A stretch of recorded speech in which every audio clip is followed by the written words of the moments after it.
Bueno, muy buenos días para todos. Sean todos muy bienvenidos, especialmente los que nos visitan por primera vez. Si bien dimos ya la bienvenida, quiero agregar a Rosana también, que nos visita por primera vez. Bienvenida, Rosana, Samuel y Wendy y sus hijos, sean bienvenidos. Y bueno, todos los que nos visitan por primera vez, tenemos personas de Venezuela, de Argentina que nos visitan por primera vez. Así que si ves a alguien que no conoces, cuando termine el culto, pueden juntarse a charlar y darle la bienvenida a la iglesia. Vamos a orar para que sea Dios quien nos esté guiando a través de su palabra. Después la vamos a abrir y vamos a estudiar y vamos a profundizarla y vamos a exaltar a Cristo, que de eso se trata este culto. Oremos.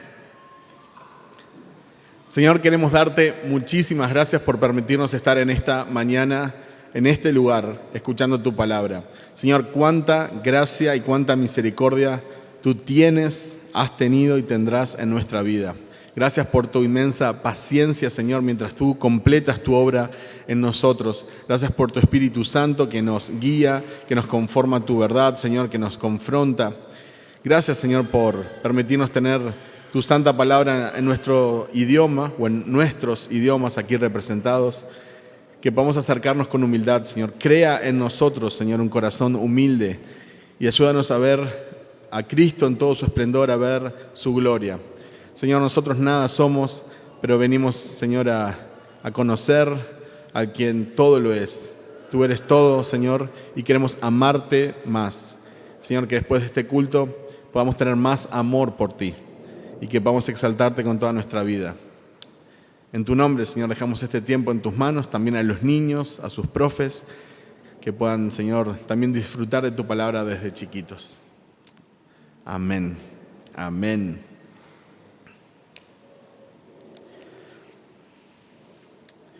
Hay una frase en latín que dice memento mori. Memento mori significa recuerda que morirás. Ahora, yo sé que no es la primera frase que uno por ahí espera escuchar cuando entra a una iglesia, ¿verdad? Bienvenido, te sentás, recuerda que vas a morir. Bueno, ok. Pero vamos a hablar hoy de la muerte, pero también gracias a Dios podemos hablar de su final. Memento mori nos recuerda la mortalidad del ser humano. Tiene su origen esta frase en una costumbre del Imperio Romano, cuando un general desfilaba victorioso, quizás venía de batalla, se paseaba por las calles y la gente, ¿verdad?, lo aclamaba en la antigua Roma, pero detrás de él había un siervo y este siervo tenía la función de recordarle sus limitaciones y su naturaleza humana. Era para impedir que él se llenara de soberbia y que no usara su poder más allá de las leyes y de las costumbres. Entonces este siervo iba detrás de él, memento mori, memento mori, recuerda que morirás. En otras palabras, eres un simple mortal. La muerte es una realidad triste y dolorosa. Es una realidad cercana a nosotros y es una realidad que todos vamos a enfrentar. Pero debo empezar diciendo que la muerte no es lo que Dios quería para nosotros, no es lo que Dios quería para el ser humano. Dios creó un mundo donde no reinaba la muerte, donde la muerte no tenía lugar. De hecho, Dios creó al ser humano para que viviera eternamente, y es por la desobediencia del hombre y por no escuchar la advertencia de Dios, cuando en Génesis 2:17 le dice, pero del árbol del conocimiento del bien y el mal no comerás, porque el día que de él comas, ciertamente morirás. Y no tomaron en serio la advertencia de Dios, pero Dios no estaba ni haciendo chistes ni jugando, era una advertencia real. El día que desobedezcas la ley, va a entrar la muerte al mundo. Entonces todos debemos de recordar que vamos a morir. Memento mori, recuerda que vas a morir. Pero también como cristianos nosotros tenemos una esperanza que no todos tienen, que todos quisieran tener y que muchas veces también el ser humano trata de aferrarse a algún tipo de esperanza que no es muy real, ¿verdad? Porque la realidad es que nadie quiere morir. Estamos estudiando 1 Corintios 15. Me gustaría que nos dirijamos a los versículos del 20 al 22. Es un capítulo largo, entonces vamos a ver en diferentes momentos diferentes versículos. 1 Corintios 15, del 20 al 22.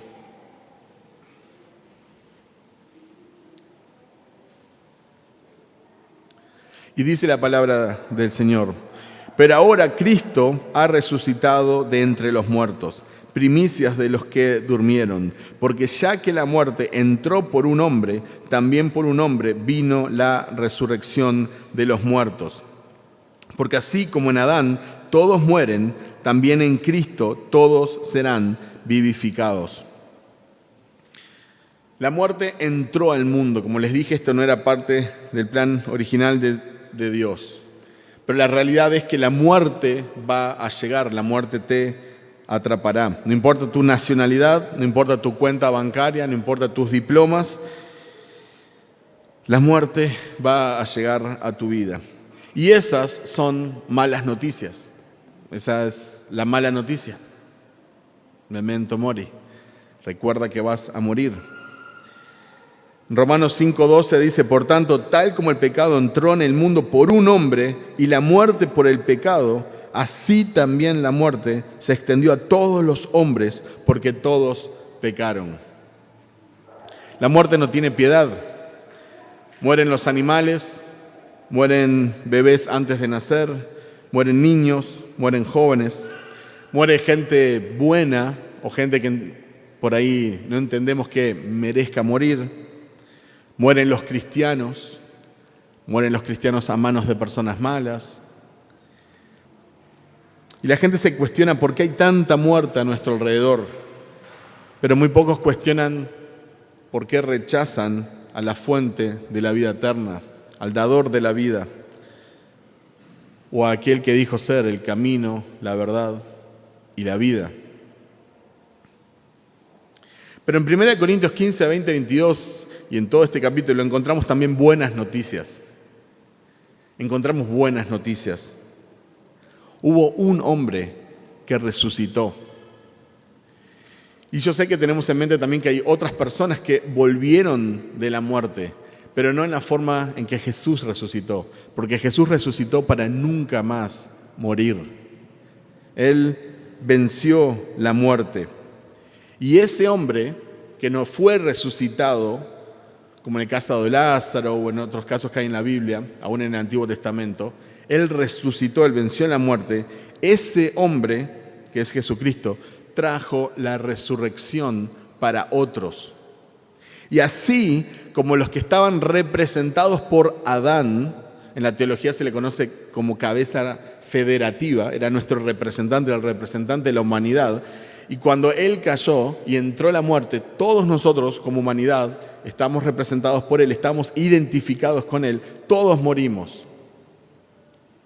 Pero ahora, los que estamos representados por el segundo Adán, los que estamos representados por Cristo, los que nos identificamos por Cristo, en la Biblia encontramos la expresión en Cristo en muchas ocasiones, los que estamos en esa relación con Él, también vamos a vivir eternamente.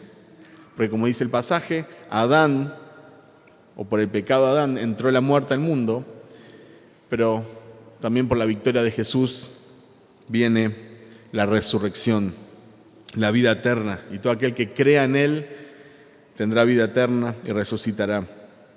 Y la pregunta es, ¿qué sería de nosotros si no tuviéramos la esperanza de la resurrección? Imagínense qué sería de nosotros si no tuviéramos por delante la vida eterna, si no tuviéramos perdón de pecados, si no tuviéramos la posibilidad de estar libres de culpa, libres de condenación. ¿Qué sería de nosotros? Y Pablo también va a tratar este tema en los versículos del 12 al 19. Entonces ahora vamos un poquito para atrás, 1 Corintios 15, del 12 al 19,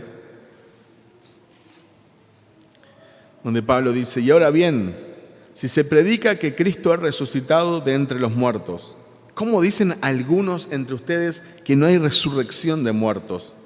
Y si no hay resurrección de muertos, entonces ni siquiera Cristo ha resucitado.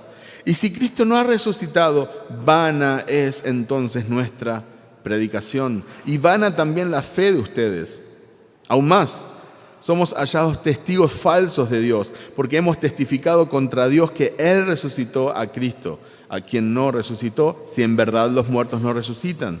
Porque si los muertos no resucitan, entonces ni siquiera Cristo ha resucitado. Y si Cristo no ha resucitado, la fe de ustedes es falsa. Todavía están en sus pecados. Entonces también los que han dormido en Cristo están perdidos. Y si hemos esperado en Cristo para esta vida solamente, somos de todos los hombres los más dignos de lástima. Pablo lo entendía muy bien. Dice, miren, si Cristo no resucitó y no hay resurrección para nosotros, entonces no tiene sentido de ser el cristianismo. Nuestra fe es vana. Estamos mintiéndole a la gente está engañada, no hay esperanza, no hay motivo por el cual vivir. Es una broma de mal gusto. Y él lo dice una y otra vez en este texto. Si Cristo no resucitó, vana es entonces nuestra predicación. Y eso es lo que pasa en otras religiones también, que predican solo un sistema de reglas, pero no tienen un Salvador vivo, alguien que venció la muerte, alguien que resucitó, alguien con el cual te puedas identificar. Nosotros no nos identificamos solamente con las enseñanzas de Cristo, como si Él hubiera sido un filósofo, un moralista, una persona con grandes ideales. Nosotros no nos identificamos solamente con su muerte en el sentido como quizás un mártir podría haber muerto por sus sueños y sus ideales.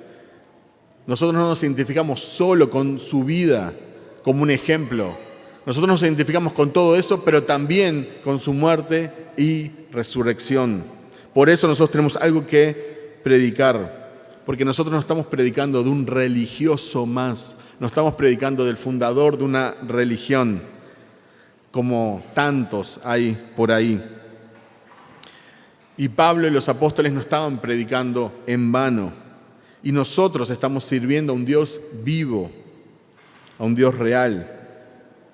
Dice Pablo, si Cristo no resucitó, entonces somos hallados falsos testigos de Dios. Y esto es lo que los estaría convirtiendo a ellos como mentirosos. ¿Por qué? Porque la resurrección era parte central de su predicación. Ellos no solo predicaban, ay, Jesús te ama mucho y no, Jesús murió y resucitó y Él es Señor de todo.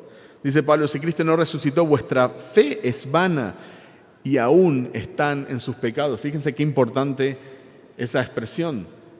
Nosotros ya no estamos en nuestros pecados. No significa que no tengamos la posibilidad, lamentablemente, y la capacidad de pecar. Pero nosotros ya no estamos en nuestros pecados. El pecado ya no es nuestro amo como lo era en el pasado. Nosotros estamos en Cristo. Si Jesús no se levantó de los muertos, entonces la muerte tiene poder sobre Él. Tuvo poder sobre Él y Él fue derrotado.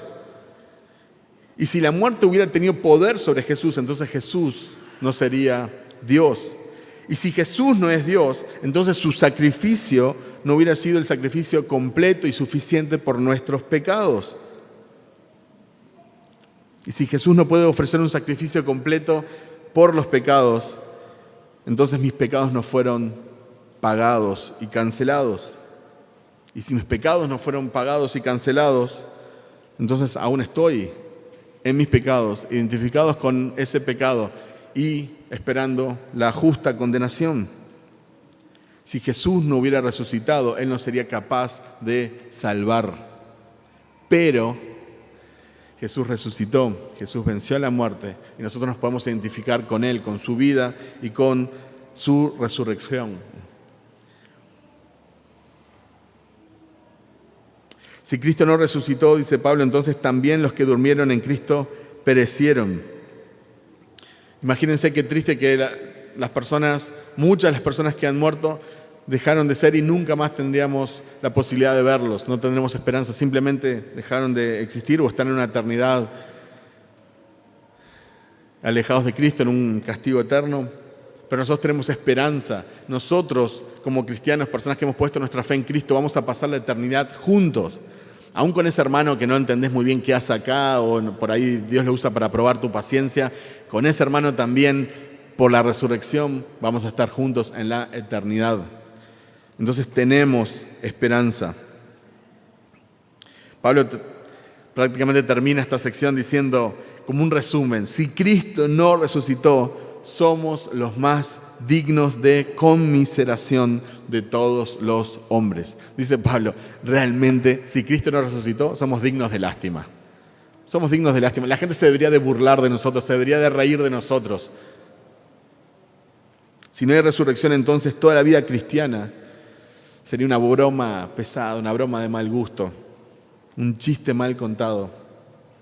¿Cuál sería el punto de negarnos a nosotros mismos si no hay vida después de la muerte? Pablo, fíjense que aplica este versículo solo a los cristianos.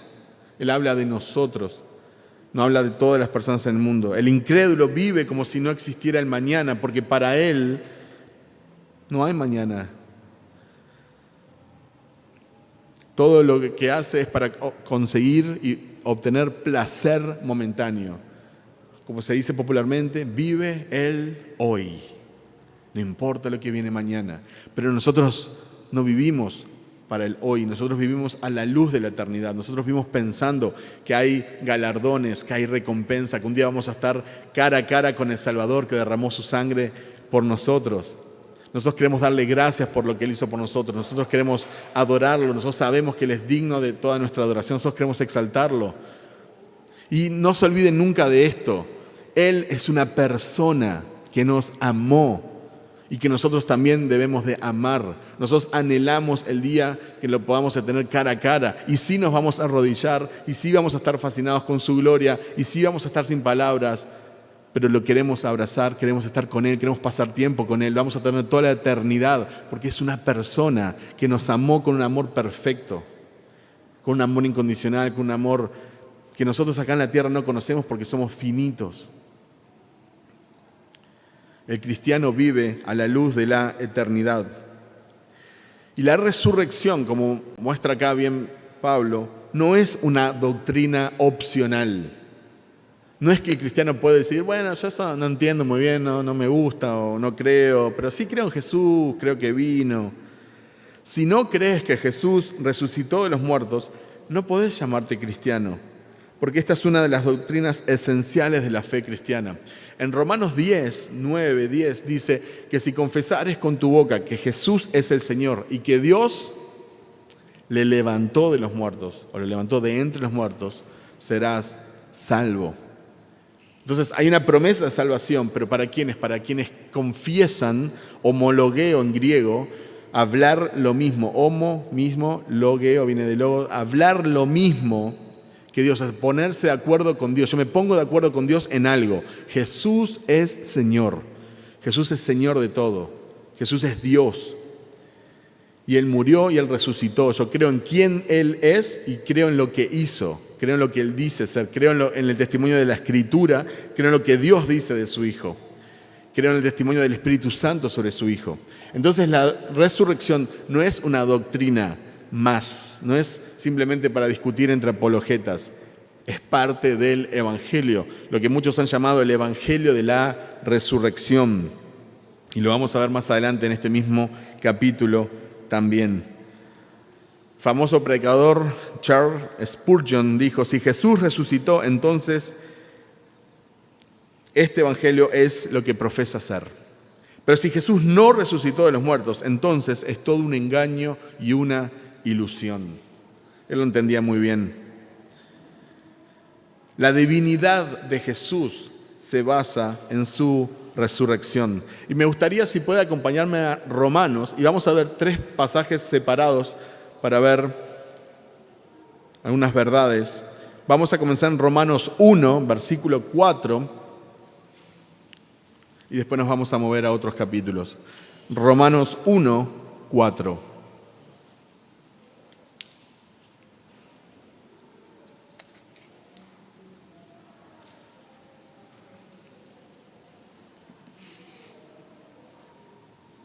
Dice así, Romanos 1, 4. ¿Y qué? fue declarado Hijo de Dios con poder, conforme al Espíritu de Santidad, por la resurrección de entre los muertos, nuestro Señor Jesucristo. Dice que fue declarado Hijo de Dios con poder, por la resurrección, nuestro Señor. La divinidad de Jesús está directamente relacionada con su resurrección. Resucitó porque es Dios, el Dios eterno, la santidad encarnada. Si nos movemos a Romanos 4, 22 al 25, vamos a encontrar otro hermoso pasaje. Romanos 4, 22 al 25.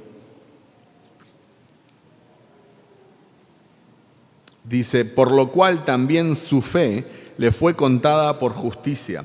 Y no solo por él fue escrito que le fue contada, sino también por nosotros, a quienes será contada, como los que creen en aquel que levantó de los muertos a Jesús nuestro Señor, el cual fue entregado por causa de nuestras transgresiones y resucitado para nuestra justificación. Entonces nosotros, al creer, al poner nuestra fe en que Jesús fue resucitado, entonces también nosotros tenemos justificación, o sea, somos declarados justos, declarados inocentes. Entonces nuestro perdón de pecados, nuestra justificación, nuestra declaración de inocencia con la cual vamos a poder encontrarnos con Dios, entrar en su gloria y pasar la eternidad junto a Él, está también basada y directamente, estrechamente conectada con su resurrección. Entonces vayan viendo, si sacás la doctrina de la resurrección, cuántas otras doctrinas caen. Romanos 8, 11. Nos movemos unos capítulos más, Romanos 8, 11.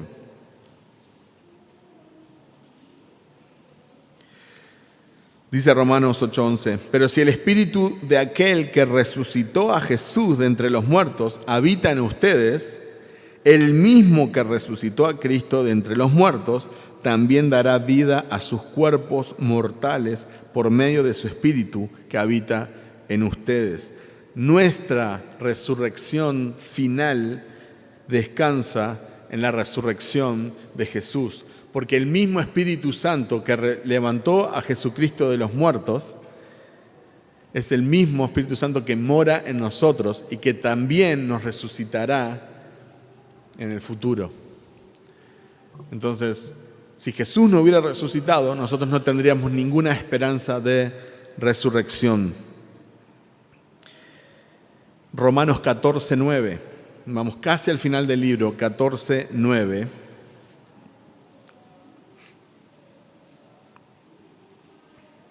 Dice así la palabra del Señor. Porque para esto Cristo murió y resucitó, para ser Señor tanto de los muertos como de los vivos. Miren qué hermoso pasaje.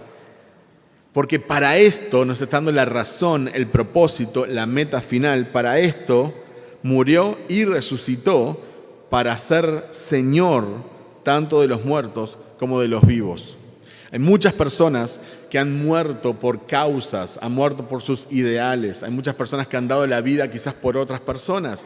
Hay personas que han perdido su vida en batallas, en luchas, por una tierra, por libertad, por principios.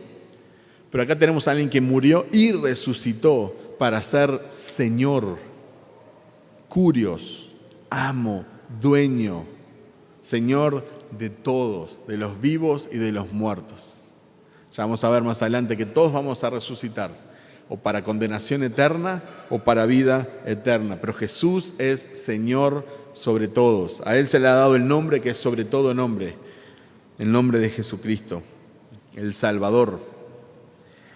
Y en Primera de Pedro 1, 3 al 4, si nos movemos un poquito hacia el final de las Biblias, Primera de Pedro 1, 3 al 4, también tenemos una cita sobre la resurrección. Dice 1 Pedro 1, 3 al 4, bendito sea el Dios y Padre de nuestro Señor Jesucristo, quien según su gran misericordia nos ha hecho nacer de nuevo a una gran esperanza viva mediante la resurrección de Jesucristo de entre los muertos, para obtener una herencia incorruptible, inmaculada y que no se marchitará, reservada en los cielos para ustedes. Miren qué hermoso pasaje lo que escribe Pedro. Dice, alaba al Señor, es como una doxología, dice, bendito sea el Dios y Padre de nuestro Señor Jesucristo, bendito, gloria a Él, gloria a su nombre. ¿Por qué? ¿Por qué está tan como animado, entusiasmado Pedro? Dice, porque su gran misericordia, no es por nuestros méritos, no es por nuestras obras, por su gran misericordia nos ha hecho nacer de nuevo. Nos regeneró, nos hizo nacer a una esperanza viva mediante la resurrección de Jesucristo. Nuestra regeneración se basa en la resurrección de Jesucristo. Y termina diciendo este versículo 4, Pedro, para obtener una herencia incorruptible, inmaculada y que no se marchitará, reservada en los cielos para ustedes. Por eso nosotros buscamos las cosas de arriba, no las de la tierra, como nos dice Pablo en Colosenses. Porque las cosas de la tierra se marchitan. Viene el ladrón y te las roba. Viene la polilla y se la come. Las cosas tienen fecha de vencimiento, las cosas pasan, las cosas no nos llenan. Pero nosotros buscamos una herencia que nadie nos podrá robar, que no va a perder, no va a caducar. Nosotros miramos a la eternidad. Y eso es gracias a la resurrección. Miren cuántas doctrinas están directamente relacionadas a la resurrección. Spurgeon, una vez más, lo voy a citar, dice, el hecho es que el hilo plateado de la resurrección corre a través de todas las bendiciones de la regeneración en adelante a nuestra gloria eterna y las une. Dice Spurgeon, ¿qué es lo que está en el medio de todas las bendiciones que tenemos entre que somos regenerados y vamos a estar en gloria? Lo que corre en el medio de todas estas doctrinas es la resurrección de Jesucristo. Y recuerden el problema que tenemos con la muerte. Y recuerden el problema que hemos tenido desde el pecado de Adán, todas las generaciones, toda tribu, toda lengua, toda nación, sin importar tu economía, sin importar tu trasfondo, sin importar el idioma que hablas, sin importar tu nivel educativo, sin importar nada, la muerte ha sido el común denominador de todos los seres humanos, de todos. Podés tener el dinero de todo el mundo, pero cuando llega tu hora, vos sabés que no hay cómo frenar, no hay qué pagar, no hay qué mover, no hay influencia, no hay nada. Te llegó el momento.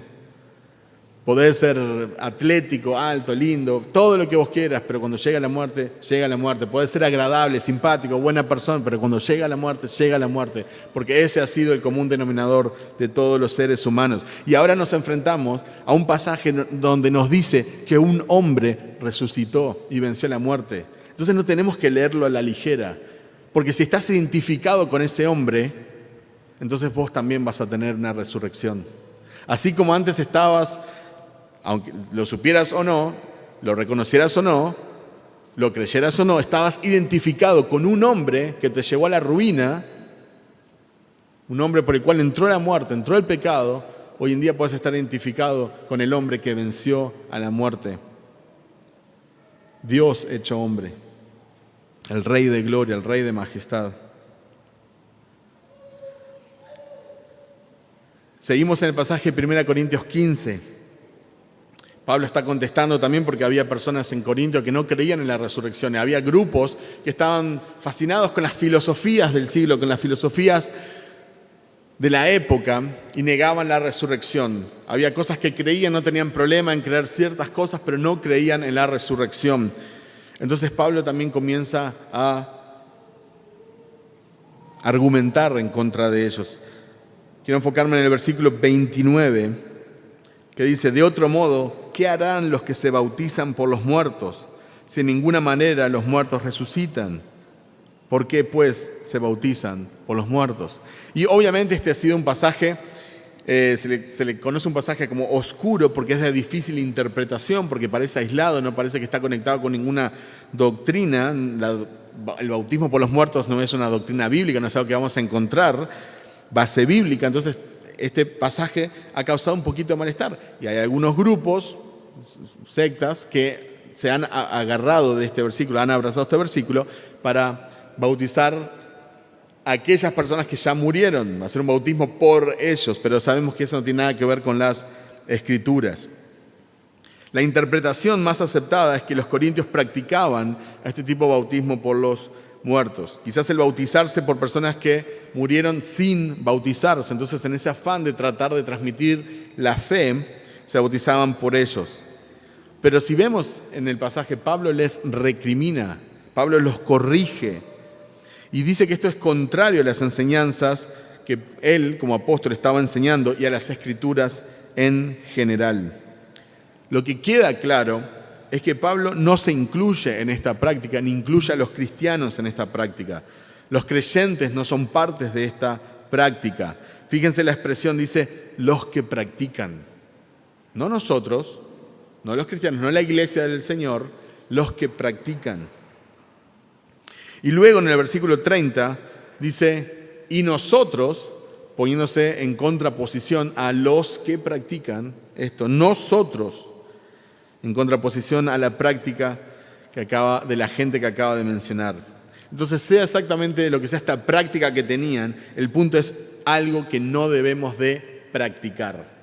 Pablo lo utiliza, como muchas veces utilizó, aún las frases de poetas del momento o cosas que decían los filósofos. Él lo tomó esto como un argumento para decir, entonces, ¿qué sentido tiene? ¿Cómo me dicen que no hay resurrección si ustedes se bautizan por los muertos? Sería una contradicción. Porque la resurrección existe. Y luego va a decir, si no existe la resurrección, entonces comamos y bebamos y mañana moriremos. Si no hay mañana, y bueno, entonces sí tiene sentido disfrutar el hoy en la máxima manera posible, porque no hay mañana. Entonces, ¿para qué vas a negarte a vos mismo? Lo que tengas de vida, sean 10, 20, 30, 40, y lo que te quede, disfruta al máximo, porque no hay mañana. Pero esa no es nuestra fe. Entonces nosotros no tenemos por qué comer y vivir como si no hay mañana y bueno, si nos morimos, nos morimos. No es esa nuestra filosofía de vida. Nosotros vivimos a la luz de la eternidad, nosotros vivimos buscando las cosas de arriba, nosotros queremos agradar a Cristo, quien está vivo.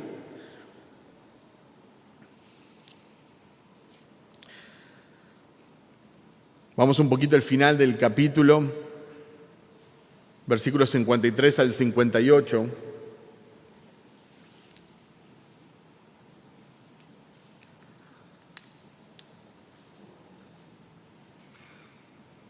Primera de Corintios 15, 53 al 58.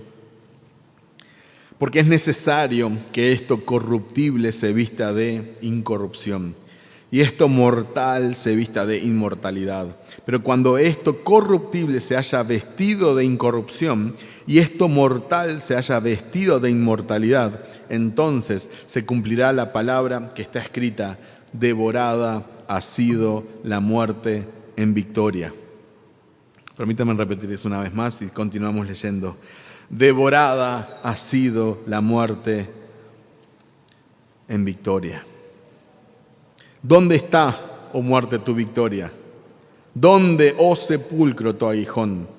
El aguijón de la muerte es el pecado y el poder del pecado es la ley. Pero a Dios gracias que nos da la victoria por medio de nuestro Señor Jesucristo. Por tanto, mis amados hermanos, estén firmes y constantes, abundando siempre en la obra del Señor, sabiendo que su trabajo en el Señor no es en vano. La muerte morirá. Y esas son las buenas noticias. Para aquellos que estamos identificados con Cristo, para aquellos que estamos representados por Cristo, para aquellos que hemos sido perdonados por Cristo, para aquellos que hemos abrazado el Evangelio, puesto nuestra fe, aquellos que hemos sido regenerados, aquellos que tenemos esperanza, la muerte morirá. La resurrección es la derrota final de la muerte. Un cuerpo resucitado es un nuevo orden de vida que no morirá de nuevo. La muerte es derrotada por la resurrección. Sigmund Freud dijo, y sí estoy citando a Sigmund Freud, pero no positivamente, Y finalmente ahí está el doloroso enigma de la muerte, para el cual aún no se ha encontrado ningún remedio en lo absoluto, quizás nunca lo haya. Bueno, por supuesto que él no conocía a Cristo ni su evangelio, ni lo amaba. Pero la Biblia dice, sorbida es la muerte en victoria. Devorada ha sido la muerte en victoria. Pablo podía preguntar casi burlonamente, ¿dónde está, oh muerte, tu victoria? ¿Dónde, oh sepulcro, tu aguijón?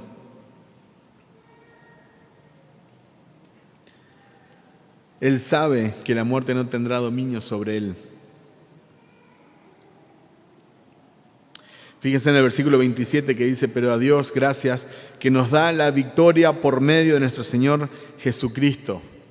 Por medio de Jesucristo nosotros tenemos victoria sobre la muerte. Fuera de Jesucristo no tenemos victoria sobre la muerte y la muerte ganará, pero en Jesucristo nosotros tenemos victoria.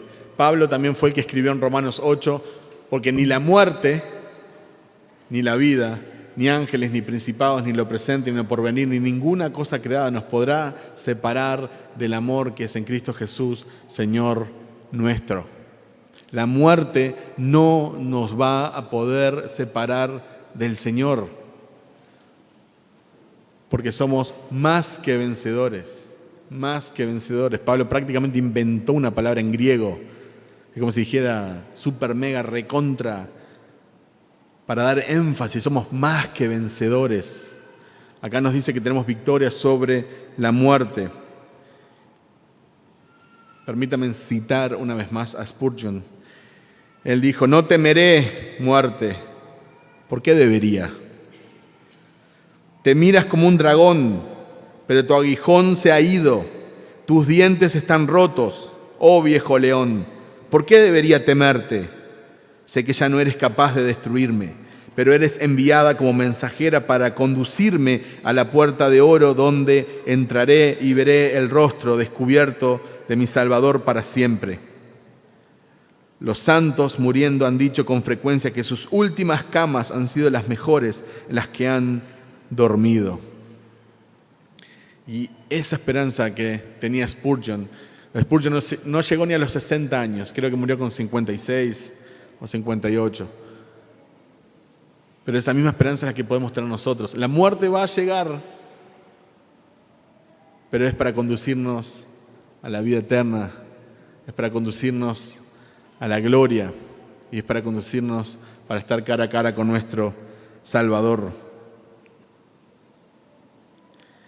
Para aquellos que no están en Cristo Jesús, para aquellos que no han puesto su fe en Él, que no reconocen las bondades de este Salvador, que no reconocen su señorío, la muerte aún tiene su aguijón. Pero nosotros ya no estamos bajo la ley. Nosotros ya no estamos sujetos al castigo de la ley, que es la muerte, porque la paga del pecado es muerte. Nosotros somos libres del pecado, pero la dádiva de Dios es vida eterna en Cristo Jesús, Romanos 6:23. Esto es posible gracias al Evangelio. Y Pablo comienza este capítulo, o esta sección de la carta, porque cuando él escribió no escribió con capítulos y versículos, precisamente haciendo hincapié en el Evangelio. Entonces me gustaría dirigir su atención a 1 Corintios 15, del 1 al 4. 1 Corintios 15, del 1 al 4.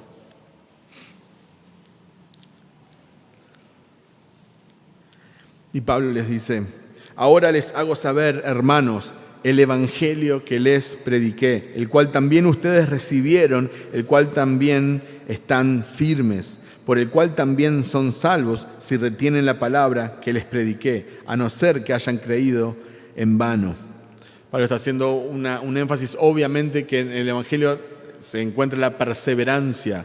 Una persona que profesa ser cristiano y después se aparta es una persona que nunca puso su fe en Cristo, porque la fe en Cristo obviamente viene de la regeneración, viene de un corazón nuevo, viene de una mente nueva, ¿sí? Y somos justificados, la justicia de Jesús se nos imputa, se nos declara santos nos vestimos con la vida inocente, con la pureza de Jesucristo, y Él se llevó nuestra maldad, nuestro pecado. Por eso Él fue maldito en el madero, por eso Él murió, por eso Él declaró: Dios mío, ¿por qué me has desamparado? Porque Él estaba cargando nuestro pecado.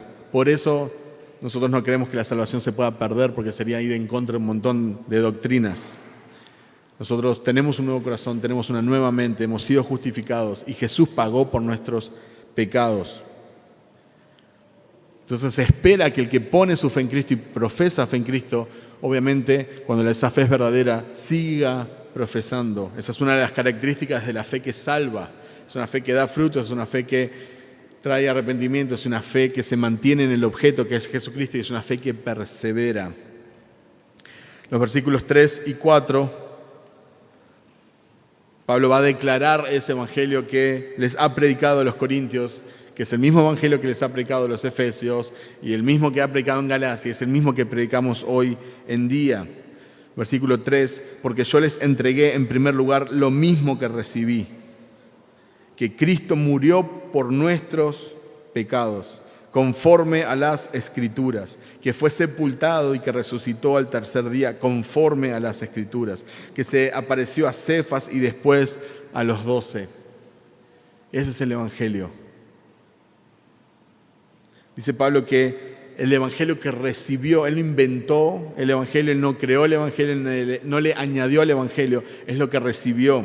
Y dice en dos expresiones, o sea, en dos momentos, dos veces expresa de acuerdo a las Escrituras. El Evangelio es de acuerdo a las Escrituras. Pablo no solo conocía el Evangelio, Pablo predicaba el Evangelio. Y esto debería ser obvio, pero no lo es.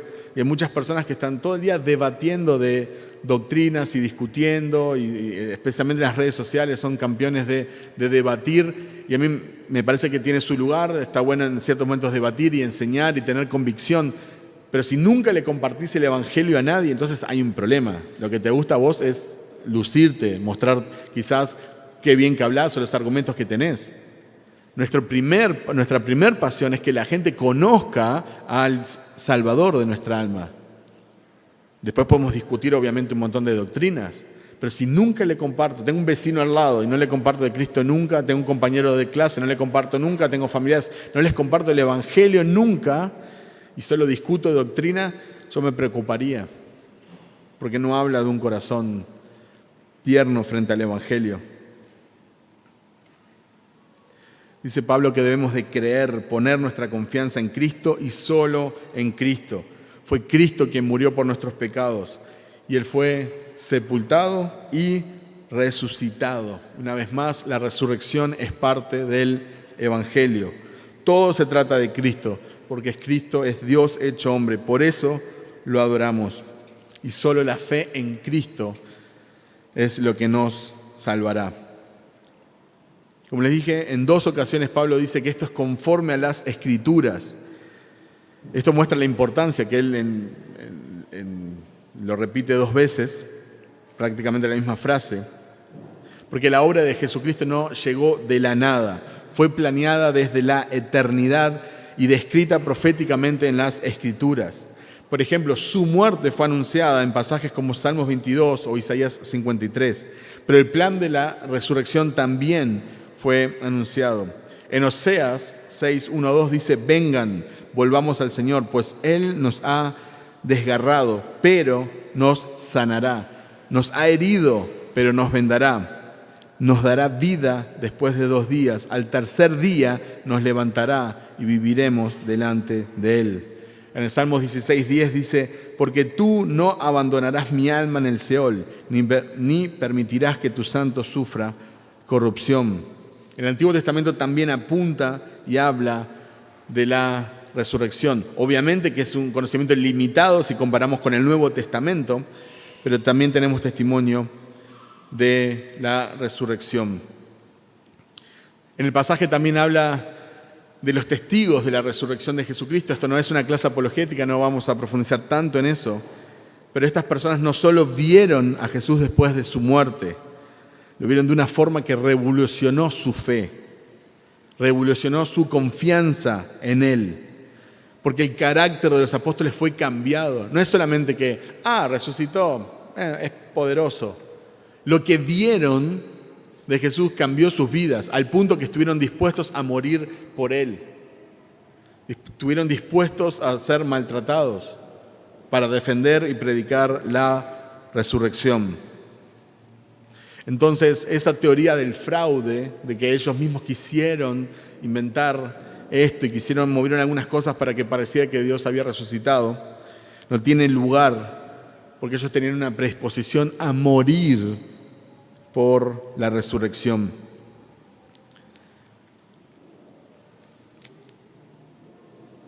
Quiero llamar la atención en un par de versículos antes de terminar. 1 Corintios 15:10.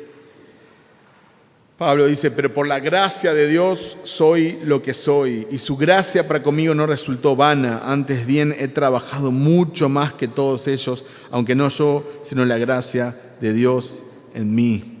Pablo, al igual que nosotros, recibió gracia. Nosotros recibimos la gracia salvífica. Pablo también hace referencia a su apostolado, recibió gracia, pero él se esforzó y trabajó más que nadie.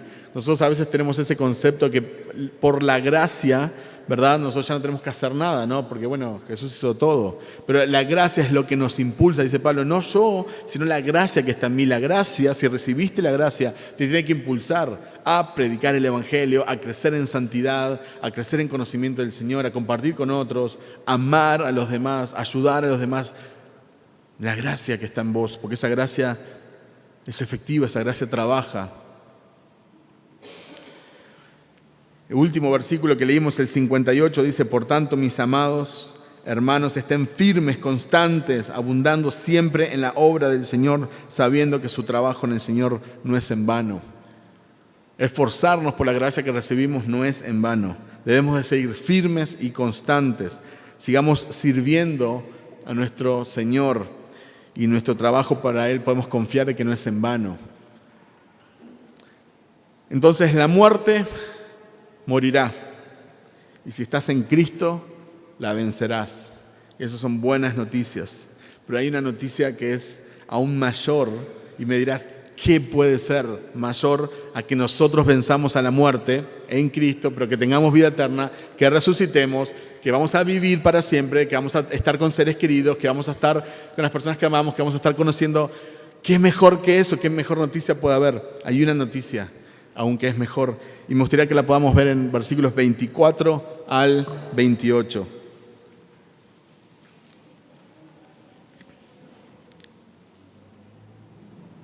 Primera Corintios 15, 24 al 28 dice: luego el fin, cuando entregue el reino a Dios y Padre, cuando haya suprimido todo dominio, toda autoridad y potencia, porque preciso es que Él reine hasta que haya puesto a todos sus enemigos debajo de sus pies.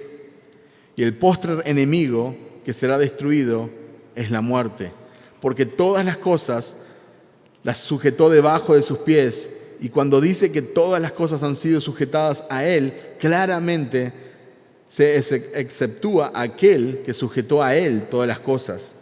Pero luego que todas las cosas le estén sujetas, entonces también el Hijo mismo se sujetará al que le sujetó a Él todas las cosas, para que Dios sea todo en todos. La buena noticia es de que la muerte morirá, pero Cristo reinará. Cristo reinará. Él es digno de gloria aunque nosotros fuéramos condenados por la eternidad. Eso es muy profundo. Acá nos dice que todo gobierno, toda autoridad, todo va a quedar debajo de sus pies. Es una forma muy gráfica. Las autoridades están en su trono, ¿verdad? Tienen sus símbolos de autoridad. Las personas vienen, le rinden pleitesía. Pero Jesucristo dice que va a tener todo bajo sus pies. Está todo sujeto a Él. Él es el Rey de reyes y el Señor de señores. Y todo va a terminar. Todo mal, toda lágrima, todo sufrimiento y todo enemigo de Cristo será destruido. ¿Y cuál es el último enemigo? Dice, la muerte. La muerte morirá. y Cristo reinará. Y nosotros podemos estar en Él si nosotros creemos en su Evangelio, en su muerte y en su resurrección. Amén. Oremos.